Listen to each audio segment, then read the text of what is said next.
ನಮಸ್ತೆ ಗೆಳೆಯರೇ, ನಾನು ನಿಮ್ಮ ಸತೀಶ್ ಕುಮಾರ್. ಇವತ್ತಿನ ವಿಡಿಯೋದಲ್ಲಿ ನಾನು ಮಿಡಲ್ ಕ್ಲಾಸ್ ಟ್ರ್ಯಾಪಿನ ಬಗ್ಗೆ ಡಿಸ್ಕಸ್ ಮಾಡುವನಿದ್ದೇನೆ. ಗೆಳೆಯರೇ, ಭಾರತದಲ್ಲಿ ಜನರ ಇನ್ಕಮ್ನ ಆಧಾರದ ಮೇಲೆ 3 ಕೆಟಗರಿಗಳಲ್ಲಿ ಡಿವೈಡ್ ಮಾಡಲಾಗುತ್ತೆ. Number 1 higher class. ಇವರ ಮಂತ್ಲಿ ಇನ್ಕಮ್ಮು 1 ಕೋಟಿಗಿಂತ ಜಾಸ್ತಿ ಆಗಿರುತ್ತೆ. Number 2 middle class. ಇವರ ಮಂತ್ಲಿ ಇನ್ಕಮ್ಮು 25,000ದಿಂದ ಹಿಡಿದು 1 ಲಕ್ಷದ ತನಕ ಇರುತ್ತೆ. ಇನ್ನು ಲಾಸ್ಟ್ ಲೋವರ್ ಕ್ಲಾಸ್. ಇವರ ಇನ್ಕಮ್ಮು 25,000ಕ್ಕಿಂತಲೂ ಕಮ್ಮಿ ಇರುತ್ತೆ. ಇದು ಎಕ್ಸಾಕ್ಟ್ ಆಗಿರುವ ಇನ್ಕಮ್ ಫಿಗರ್ ಅಲ್ಲ, ನಾನು ನಿಮಗೆ ಅರ್ಥ ಮಾಡಿಸುವುದಕ್ಕಾಗಿ ಒಂದು ರಿಲೇಟಿವ್ ಆಗಿರುವ ಫಿಗರನ್ನು ಕೊಡ್ತಾ ಇದ್ದೀನಿ.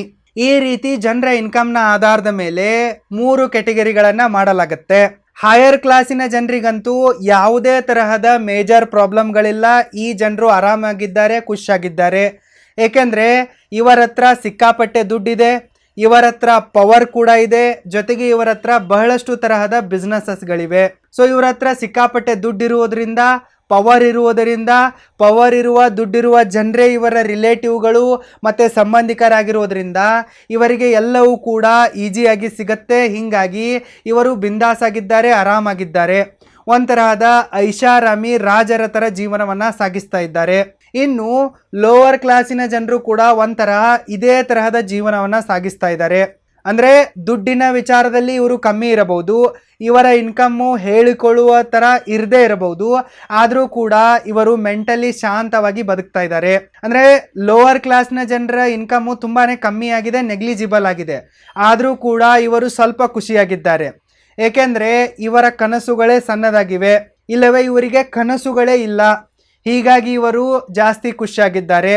ಇದರ ಜೊತೆಗೆ ಯಾವುದೇ ಗೌರ್ಮೆಂಟ್ ಬಂದರೂ ಕೂಡ ಈ ಲೋವರ್ ಕ್ಲಾಸಿನ ಜನರಿಗೆ ಸಪೋರ್ಟ್ ಮಾಡುತ್ತೆ.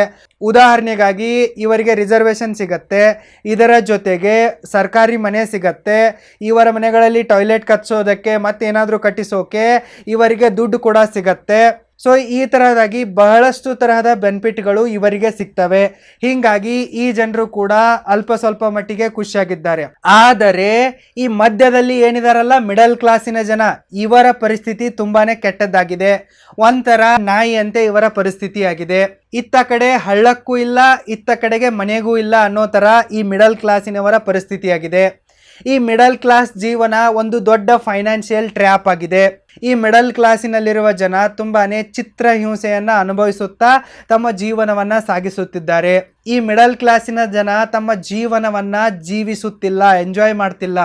ಮಿಡಲ್ ಕ್ಲಾಸಿನ ಜನ ತಮ್ಮ ಜೀವನವನ್ನು ತಾವೇ ತಮ್ಮ ಕೈಯಾರೆ ಕೊಲ್ಲುತ್ತಿದ್ದಾರೆ. ಮಿಡಲ್ ಕ್ಲಾಸಿನ ಜನ ತಮ್ಮ ಕನಸುಗಳನ್ನು ತಾವೇ ಕೊಲ್ಲುತ್ತಾರೆ. ಏಕೆಂದರೆ ಪರಿಸ್ಥಿತಿ ಆ ರೀತಿ ಇದೆ. ಮಿಡಲ್ ಕ್ಲಾಸಿನ ಜನ ಎಷ್ಟು ಸಂಪಾದನೆ ಮಾಡ್ತಾರೋ ಅವರ ಸಂಪಾದನೆಗಳೆಲ್ಲ ಖರ್ಚುಗಳಲ್ಲೇ ಕರಗಿ ಹೋಗ್ತವೆ. ಹೀಗಾಗಿ ಮಿಡಲ್ ಕ್ಲಾಸಿನ ಜನ ಕನಸುಗಳನ್ನು ಕಾಣೋದಕ್ಕೂ ಕೂಡ ಹೆದರ್ತಾರೆ. ಸೊ ಈ ಮಿಡಲ್ ಕ್ಲಾಸ್ ಅನ್ನೋದು ಒಂದು ದೊಡ್ಡ ಫೈನಾನ್ಷಿಯಲ್ ಟ್ರ್ಯಾಪ್ ಆಗಿದೆ. ದಿನದಿಂದ ದಿನಕ್ಕೆ ಇವರ ಇನ್ಕಮ್ ಕಮ್ಮಿ ಆಗ್ತಾ ಹೋಗುತ್ತಿದೆ. ಮೊದಲಿಗೆ ನಾವು ಈ ಮಿಡಲ್ ಕ್ಲಾಸ್ ಟ್ರ್ಯಾಪಿಗೆ ಕಾರಣಗಳೇನು ಎಂಬುದನ್ನು ನೋಡೋಣ. ಅದಾದ ನಂತರ ಇದಕ್ಕೆ ಪರಿಹಾರವನ್ನು ಕೂಡ ಹುಡುಕೋಣ. ಮಿಡಲ್ ಕ್ಲಾಸ್ ಟ್ರ್ಯಾಪಿಗೆ ಕಾರಣಗಳು ಇಂತಿವೆ. ನಂಬರ್ 1 ಇನ್ಫ್ಲೇಷನ್, ಅಂದರೆ ಬೆಲೆ ಏರಿಕೆ. ಗೆಳೆಯರೇ, ನಮ್ಮ ಮಿಡಲ್ ಕ್ಲಾಸಿನ ಜನರ ಇನ್ಕಮ್ಮು ಅಷ್ಟೇ ಇದೆ. ಮಿಡಲ್ ಕ್ಲಾಸ್ ಜನರ ಸ್ಯಾಲ್ರಿ ಇನ್ಕ್ರೀಸ್ ಆಗಿಲ್ಲ, ಇನ್ಕಮ್ ಇನ್ಕ್ರೀಸ್ ಆಗಿಲ್ಲ.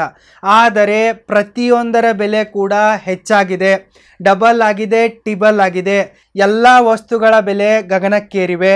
ಸೊ ಇತ್ತ ಕಡೆ ಜನರ ಇನ್ಕಮ್ ಜಾಸ್ತಿ ಆಗಿಲ್ಲ, ಸ್ಯಾಲ್ರಿ ಜಾಸ್ತಿ ಆಗಿಲ್ಲ, ಆದರೆ ಎಲ್ಲದರ ಬೆಲೆ ಜಾಸ್ತಿ ಆಗಿರೋದರಿಂದ ಮಿಡಲ್ ಕ್ಲಾಸಿನ ಜನರಿಗೆ ಜೀವನವನ್ನು ಸಾಗಿಸುವುದು ಕೂಡ ಕಷ್ಟಕರವಾಗಿದೆ. ಒಂಥರ ಅವರು ಕತ್ತಿಯನ್ನು ಕೊರಳಿಗೆ ಈ ರೀತಿ ಹಿಡಿದುಕೊಂಡಂತೆ ಬದುಕ್ತಾ ಇದ್ದಾರೆ. ಸೊ ಅವರು ಎಷ್ಟೇ ಸಂಪಾದನೆ ಮಾಡಿದರೂ ಕೂಡ ಈ ಬೆಲೆ ಏರಿಕೆಯಿಂದಾಗಿ ಸೊ ಮಿಡಲ್ ಕ್ಲಾಸಿನ ಜನ ಬರ್ಬಾದಾಗುತ್ತಿದ್ದಾರೆ, ದಿವಾಳಿ ಆಗುತ್ತಿದ್ದಾರೆ. ಸೊ ಇತ್ತ ಕಡೆ ಮಿಡಲ್ ಕ್ಲಾಸಿನ ಜನ ದಿನ ಪ್ರತಿದಿನ ಬಡವರಾಗುತ್ತಾ ಹೋಗುತ್ತಿದ್ದಾರೆ, ದಿವಾಳಿ ಆಗುತ್ತಿದ್ದಾರೆ. ಆದರೆ ಇದೇ ಸಮಯದಲ್ಲಿ ಹೈಯರ್ ಕ್ಲಾಸಿನ ಜನ ಶ್ರೀಮಂತರಾಗುತ್ತಿದ್ದಾರೆ. ಏಕೆಂದರೆ ಈ ಹೈಯರ್ ಕ್ಲಾಸಿನ ಜನರ ಹತ್ರನೇ ಪವರ್ ಇದೆ ಮತ್ತು ಎಲ್ಲ ತರಹದ ಬಿಸ್ನೆಸಸ್ಗಳಿವೆ. ಈ ಹೈಯರ್ ಕ್ಲಾಸಿನ ಕುತಂತ್ರಿಗಳು ಎಲ್ಲದರ ಬೆಲೆಯನ್ನು ಬೇಕಂತಲೇ ಏರಿಸಿದ್ದಾರೆ. ಹೀಗಾಗಿ ಇತ್ತ ಕಡೆ ಮಿಡಲ್ ಕ್ಲಾಸ್ನವರು ಎಷ್ಟು ಬಡವರಾಗುತ್ತಿದ್ದಾರೋ ಅಷ್ಟೇ ಈ ಹೈಯರ್ ಕ್ಲಾಸ್ನವರು ಶ್ರೀಮಂತರಾಗುತ್ತಾ ಹೋಗುತ್ತಿದ್ದಾರೆ. ಸೊ ಮಿಡಲ್ ಕ್ಲಾಸ್ ಟ್ರ್ಯಾಪಿಗೆ ಈ ಬೆಲೆ ಏರಿಕೆ ಒಂದು ದೊಡ್ಡ ಕಾರಣವಾಗಿದೆ. ರೀಸನ್ ನಂಬರ್ 2, ಟ್ಯಾಕ್ಸ್ ಲೂಟ್ ಅಂದ್ರೆ ಟ್ಯಾಕ್ಸ್ ಲೂಟಿ. ಗೆಳೆಯರೆ, ಭಾರತದಲ್ಲಿ ಬರೀ ಮಿಡಲ್ ಕ್ಲಾಸಿನವರು ಮಾತ್ರ ಸಿನ್ಸಿಯರ್ ಆಗಿ ಟ್ಯಾಕ್ಸ್ ಅನ್ನ ಕಟ್ತಾರೆ. ಅದು ಡೈರೆಕ್ಟ್ ಟ್ಯಾಕ್ಸ್ ಆಗಿರಬಹುದು, ಇಲ್ಲವೇ ಇಂಡೈರೆಕ್ಟ್ ಟ್ಯಾಕ್ಸ್ ಆಗಿರಬಹುದು. ಲೋವರ್ ಕ್ಲಾಸ್ನವರು ಕೂಡ ಇಂಡೈರೆಕ್ಟ್ ಟ್ಯಾಕ್ಸ್ ಅನ್ನ ಕೊಡ್ತಾರೆ, ಆದರೆ ಅವರ ಪ್ರಮಾಣ ಕಮ್ಮಿ ಇದೆ. ಸೊ ಭಾರತದಲ್ಲಿ ಜಾಸ್ತಿ ಜನ ಮಿಡಲ್ ಕ್ಲಾಸ್ ಕ್ಯಾಟಗರಿಯಲ್ಲಿ ಬರ್ತಾರೆ. ಸೊ ಒಂದು ಅಂದಾಜಿನ ಪ್ರಕಾರ 80% ಜನ ಮಿಡಲ್ ಕ್ಲಾಸಿನಲ್ಲಿ ಬರ್ತಾರೆ ಅಂತ ಹೇಳ್ಬೋದು. ಸಿನ್ಸಿಯರ್ ಆಗಿ ಯಾರು ಟ್ಯಾಕ್ಸ್ ಅನ್ನ ಕೊಡ್ತಾ ಇದ್ದಾರೆ ಅಂತಂದ್ರೆ ಈ ಮಿಡಲ್ ಕ್ಲಾಸಿನವರೇ ಜಾಸ್ತಿ ಟ್ಯಾಕ್ಸ್ ಅನ್ನ ಕೊಡ್ತಾ ಇದ್ದಾರೆ. ಸೊ ಮಿಡಲ್ ಕ್ಲಾಸ್ನವರು ಆಲ್ಮೋಸ್ಟ್ ಆಲ್ ಜಾಬ್ಗಳನ್ನ ಮಾಡ್ತಾರೆ, ಅಂದ್ರೆ ಜಾಬಿನ ಮೇಲೆ ಡಿಪೆಂಡ್ ಆಗ್ತಾರೆ. ಸೊ ಇವರು ಒಂದ್ ವೇಳೆ ಬಿಸ್ನೆಸ್ ಮಾಡ್ತೀನಿ ಅಂದ್ರೂ ಕೂಡ ಇವರಿಗೆ ಯಾರು ದುಡ್ಡು ಕೊಡಲ್ಲ, ಇವರಿಗೆ ಯಾರು ಲೋನ್ ಕೊಡಲ್ಲ, ಯಾವುದೇ ತರಹದ ಸರ್ಕಾರಿ ಸ್ಕೀಮ್ಗಳಲ್ಲಿ ಇವರಿಗೆ ಬೆನಿಫಿಟ್ ಕೂಡ ಆಗಲ್ಲ. ಸೊ ಹಿಂಗಾಗಿ ಮಿಡಲ್ ಕ್ಲಾಸಿನ ಜನ ಬಿಸ್ನೆಸ್ನ ಕನಸನ್ನ ಕಾಣೋಕ್ಕೂ ಸಾಧ್ಯವಿಲ್ಲ, ಮಾಡೋಕ್ಕೂ ಸಾಧ್ಯವಿಲ್ಲ. ಸೊ ಅದರ ಬದಲಾಗಿ ಅವರು ಜಾಬ್ ಮಾಡ್ತಾರೆ. ಸೊ ಜಾಬ್ ಮಾಡುವವರಿಗೆ ಟ್ಯಾಕ್ಸನ್ನು ಜಾಸ್ತಿ ಉಳಿಸೋಕ್ಕಾಗಲ್ಲ. ಸೊ ಇವರು ಡೈರೆಕ್ಟ್ ಟ್ಯಾಕ್ಸನ್ನು ಕೊಡಲೇಬೇಕಾಗತ್ತೆ, ಇಂಡೈರೆಕ್ಟ್ ಟ್ಯಾಕ್ಸನ್ನು ಕೂಡ ಕೊಡಲೇಬೇಕಾಗತ್ತೆ. ಸೊ ಇವರೇ ಸಿನ್ಸಿಯರ್ ಆಗಿ ಟ್ಯಾಕ್ಸನ್ನು ಕಟ್ತಾರೆ. ಈ ಮಿಡಲ್ ಕ್ಲಾಸಿನ ಜನರ ಮೇಲೆಯೇ ದೇಶದ ಎಲ್ಲ ಖರ್ಚುಗಳು ನಿಂತಿವೆ. ಸೊ ದೇಶ ನಡೀತಾ ಇರೋದೇ ಈ ಮಿಡಲ್ ಕ್ಲಾಸ್ನವರು ಕೊಡೋ ದುಡ್ಡಿನಿಂದ. ಸೊ ಇನ್ನು ಹೈ ಕ್ಲಾಸ್ನವರ ಬಗ್ಗೆ ಮಾತಾಡ್ಬೇಕಂತಂದ್ರೆ ಇವರಂತಹ ಕ್ರಿಮಿನಲ್ಗಳು ನಿಮಗೆ ಯಾವುದೇ ದೇಶದಲ್ಲೂ ಸಿಗಲ್ಲ. ಸೊ ಭಾರತದಲ್ಲಿ ಎಷ್ಟು ಜನ ಹೈ ಕ್ಲಾಸ್ನಲ್ಲಿ ಬರ್ತಾರೋ ಇವರೇ ಕ್ರಿಮಿನಲ್ಗಳಾಗಿದ್ದಾರೆ, ನಾಲಾಯಕರಾಗಿದ್ದಾರೆ, ಭ್ರಷ್ಟರಾಗಿದ್ದಾರೆ. ಇವರಿಂದಲೇ ದೇಶದ ಪರಿಸ್ಥಿತಿ ಈ ರೀತಿ ಇದೆ. ಇವರಿಂದಲೇ ದೇಶದ ಆಲ್ಮೋಸ್ಟ್ ಆಲ್ ಜನ ಬಡತನದಲ್ಲಿ ಒದ್ದಾಡ್ತಿದ್ದಾರೆ. ಏಕೆಂದರೆ ಈ ಹೈಯರ್ ಕ್ಲಾಸ್ನವರು ಎಷ್ಟು ಟ್ಯಾಕ್ಸನ್ನು ಕೊಡಬೇಕೋ ಅಷ್ಟು ಟ್ಯಾಕ್ಸನ್ನು ಕೊಡೋಲ್ಲ. ಸಿನ್ಸಿಯರ್ ಆಗಿ ಯಾವತ್ತೂ ಕೂಡ ಟ್ಯಾಕ್ಸಸ್ಗಳನ್ನು ಇವರು ಹೈಯರ್ ಕ್ಲಾಸ್ನವರು ಪೇ ಮಾಡಲ್ಲ. ಇವರ ಹತ್ರ ಸಿಕ್ಕಾಪಟ್ಟೆ ಬಿಸ್ನೆಸಸ್ಗಳಿವೆ. ಸೊ ಪವರ್ ಕೂಡ ಇದೆ. ಈ ಬಿಸ್ನೆಸ್ಸು ಮತ್ತು ಪವರನ್ನು ಯೂಸ್ ಮಾಡಿಕೊಂಡು ಇವರು ಲೀಗಲ್ ಆಗಿ ಟ್ಯಾಕ್ಸನ್ನು ಬಚಾವ್ ಮಾಡ್ತಾರೆ. ಸೊ ಎಲ್ಲಿ ಲೀಗಲ್ ಆಗಿ ಬಚಾವ್ ಮಾಡೋಕ್ಕೆ ಸಾಧ್ಯ ಇಲ್ಲವೋ ಅಲ್ಲಿ ಭ್ರಷ್ಟಾಚಾರ ಮಾಡ್ತಾರೆ, ಕಪ್ಪು ಹಣ ಸಂಗ್ರಹಿಸಿಡ್ತಾರೆ. ಸೊ ಈ ರೀತಿ ಮಾಡಿಬಿಟ್ಟು ಇವರು ಬಚಾವ್ ಆಗ್ತಾರೆ. ಆದರೆ ಮಿಡಲ್ ಕ್ಲಾಸ್ನವರಿಗೆ ಇಷ್ಟೊಂದು ಧೈರ್ಯನೂ ಇರಲ್ಲ ಮತ್ತು ಇಷ್ಟೆಲ್ಲ ಹಾದಿಗಳು ಕೂಡ ಗೊತ್ತಿರಲ್ಲ. ಸೊ ಹೀಗಾಗಿನೇ ಮಿಡಲ್ ಕ್ಲಾಸ್ನವರು ಈ ಟ್ಯಾಕ್ಸ್ ಲೂಟಿಗೆ ತುತ್ತಾಗಿ ಬಡವರಾಗುತ್ತಾ ಹೋಗುತ್ತಿದ್ದಾರೆ. ಸೊ ಟ್ಯಾಕ್ಸನ್ನು ಕಟ್ಟೋದು ತಪ್ಪಲ್ಲ.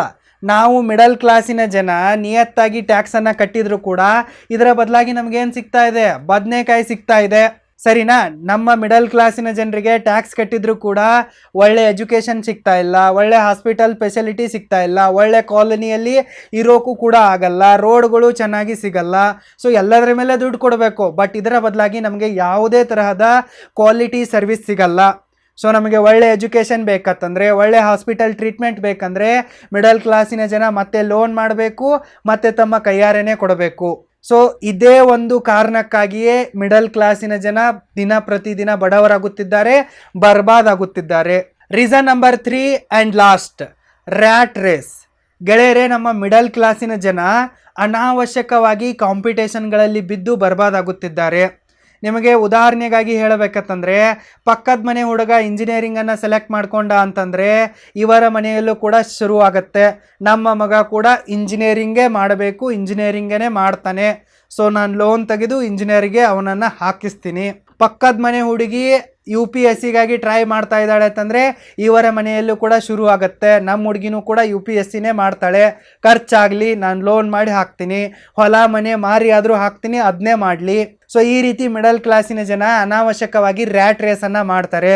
ಈ ಮೂರ್ಖ ಪೇರೆಂಟ್ಸ್ಗಳು ತಮ್ಮ ಜೀವನವನ್ನು ಬರ್ಬಾದ್ ಮಾಡಿದ್ದು ಸಾಲದಂತ ತಮ್ಮ ಮಕ್ಕಳ ಜೀವನವನ್ನು ಕೂಡ ಕೈಯಾರೆ ಬರ್ಬಾದ್ ಮಾಡುತ್ತಿದ್ದಾರೆ. ಲಕ್ಷಾಂತರ ಕೋಟ್ಯಾಂತರ ಹಣವನ್ನು ಖರ್ಚು ಮಾಡಿ ಬರ್ಬಾದ್ ಮಾಡುತ್ತಿದ್ದಾರೆ. ಸೊ ಎಲ್ರಿಗೂ ಗೊತ್ತಿರುವ ಒಂದು ನಗ್ನ ಸತ್ಯ ಇದೆ. ಈ ಇಂಜಿನಿಯರಿಂಗು UPSC ಏನಾಗಿವೆ ಅಂತಂದರೆ ಒಂದು ತರಹದ ಟ್ರ್ಯಾಪ್ ಆಗಿವೆ, ಜೀವನವನ್ನು ಬರ್ಬಾದ್ ಮಾಡಿಕೊಳ್ಳಲು ಇರುವ ಡೈರೆಕ್ಟ್ ದಾರಿಗಳಾಗಿವೆ. ಈ UPSCಯಲ್ಲಿ ಸಕ್ಸಸ್ ರೇಷೋ ಏನಿದೆ ನೆಗ್ಲಿಜಿಬಲ್ ಇದೆ. ಸೊ ಹೈಯರ್ ಕ್ಲಾಸಿನವ್ರ ಹತ್ರ ದುಡ್ಡಿದೆ, ಪವರ್ ಕೂಡ ಇದೆ. ಸೊ ಅವರು ಒಳ್ಳೆ ಕೋಚಿಂಗ್ ತಗೊತಾರೆ, ಎಲ್ಲ ಫೆಸಿಲಿಟಿಗಳನ್ನ ಯೂಸ್ ಮಾಡಿಕೊಂಡು, ಜೊತೆಗೆ ಇನ್ಫ್ಲೂಯೆನ್ಸನ್ನು ಯೂಸ್ ಮಾಡಿಕೊಂಡು ಪವರ್ ಮೇಲೆ ಹೋಗಿ ಕೂಡ್ತಾರೆ. ಬಟ್ ಈ ಮಿಡಲ್ ಕ್ಲಾಸಿನ ಜನರ ಹತ್ರ ಒಳ್ಳೆ ರೂಮ್ ಇರಲ್ಲ ಇರೋಕ್ಕೆ, ಮತ್ತು ಒಳ್ಳೆ ಕೋಚಿಂಗ್ ಕೂಡ ಸಿಗಲ್ಲ, ಇದರ ಜೊತೆಗೆ ಇನ್ಫ್ಲೂಯೆನ್ಸ್ ಮಾಡೋಕ್ಕೂ ಯಾರೂ ಇರಲ್ಲ. ಸೊ ಹೀಗಾಗಿ ಇಂತಹ ಕೆಟ್ಟ ಪರಿಸ್ಥಿತಿ ಇದ್ದರೂ ಕೂಡ ಇವರು 4-5 ವರ್ಷ ಈ UPSCಗಾಗಿ ಹಾಕಿ ಲಾಸ್ಟಿಗೆ ಸೆಲೆಕ್ಷನ್ ಆಗದೇನೆ ಜೀವನವನ್ನು ಬರ್ಬಾದ್ ಮಾಡಿಕೊಳ್ತಾರೆ. ಸೊ ಈ ರ್ಯಾಟ್ ರೇಸಿನ ಕಾರಣದಿಂದಾಗಿಯೇ ಮಿಡಲ್ ಕ್ಲಾಸ್ನವರು ಬರ್ಬಾದ್ ಆಗುತ್ತಿದ್ದಾರೆ.